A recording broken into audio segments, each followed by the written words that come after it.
안녕하십니까? 퇴근길 경제라디오입니다. 기름값이 오르면 해운사가 망할까요? 많은 분들이 그렇게 생각하시겠지만 사실 진짜 무서운 건 기름값이 아닙니다. 2026년 현재 전 세계 해운사들을 공포로 몰아넣고 있는 건 바로 탄소 비용입니다. 유럽은 이미 배에도 탄소세를 본격적으로 붙이기 시작했고, 국제 규정은 2050년까지 탄소 배출을 사실상 제로로 만들라고 압박하고 있습니다. 해운사 입장에서는 단순히 연료만 바꾸는 수준이 아니라 배의 인생 자체를 송두리째 갈아엎어야 하는 절체절명의 순간이 온 것입니다. 그런데 바로 이때 말도 안 되는 선택지 하나가 튀어나왔습니다. 기름 한 방울 없이 수십 년을 달린다는 괴물 같은 배. 한 척의 평생 비용에서 가장 큰 구멍이었던 연료비가 아예 사라진다는 이야기입니다. 물론 반론도 많을 겁니다. 위험한 원자력을 어떻게 민간 상선에 싣느냐? 사고라도 나면 누가 책임지고 어느 항구가 그 무서운 배를 받아주겠느냐는 의문이죠. 오늘 퇴근길 경제라디오에서는 감성 빼고 오직 돈과 데이터로만 이야기하겠습니다. 한국조선업이 어떻게 전 세계 해운 시장의 게임의 규칙을 완전히 다시 쓰고 있는지, 글로벌 선사들이 왜 한국의 입만 바라보며 긴장하고 있는지 그 숨겨진 팩트를 체크해드립니다.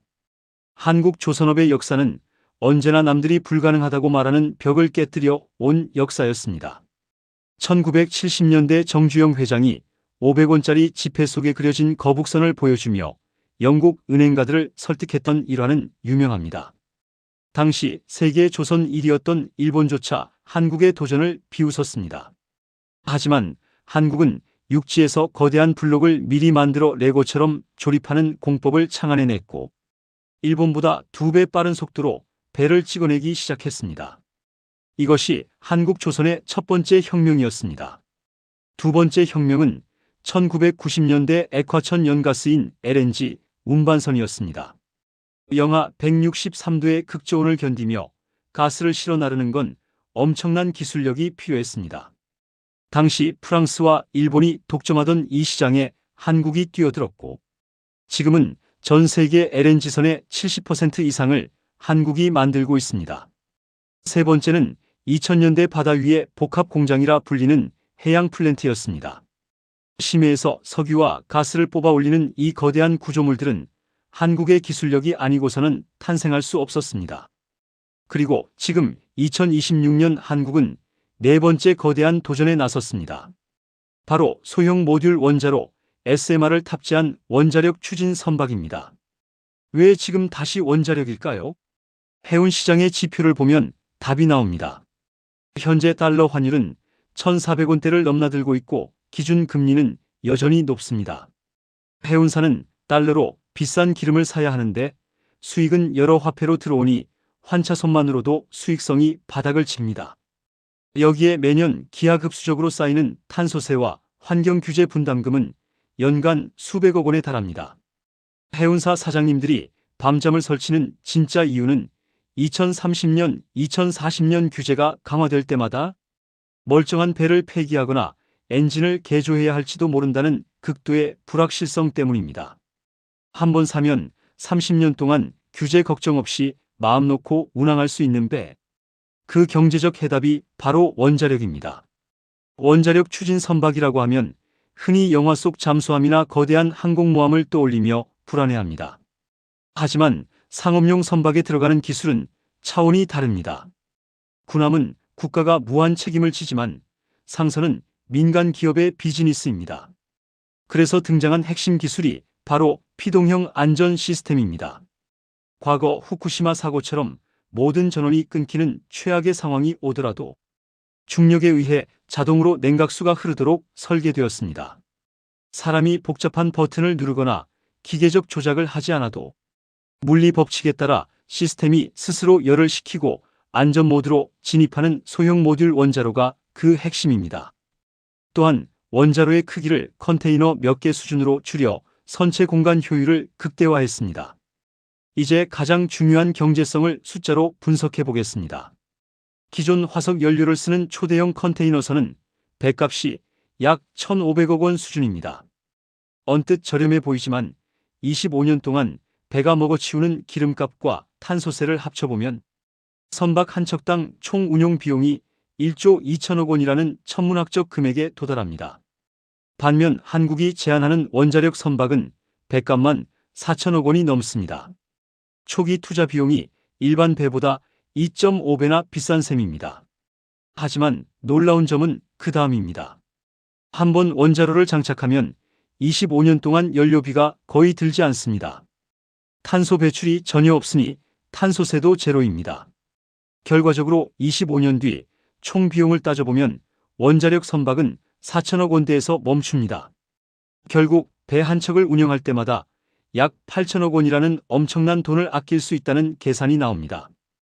해운사가 사는 것은 단순한 철강 덩어리가 아니라 미래 30년의 규제 불확실성을 완전히 제거하는 보험을 사는 것과 같습니다.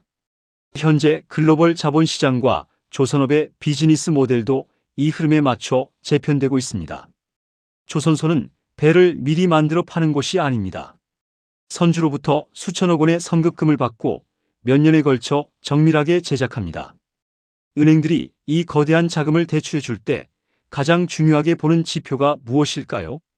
그건 바로 이 배가 20년 뒤에도 규제에 걸리지 않고 돈을 벌어올 수 있느냐는 것입니다. 원자력 선박은 은행 입장에서 가장 안전한 담보물이 됩니다. 환경 규제로부터 자유롭기 때문에 오히려 대출 금리를 낮춰주는 파격적인 금융 혜택까지 논의되고 있습니다. 물론 해결해야 할 숙제들도 명확합니다. 국제해사기구 IMO에서 원자력 추진 상선을 위한 표준 가이드라인이 완성되어야 합니다.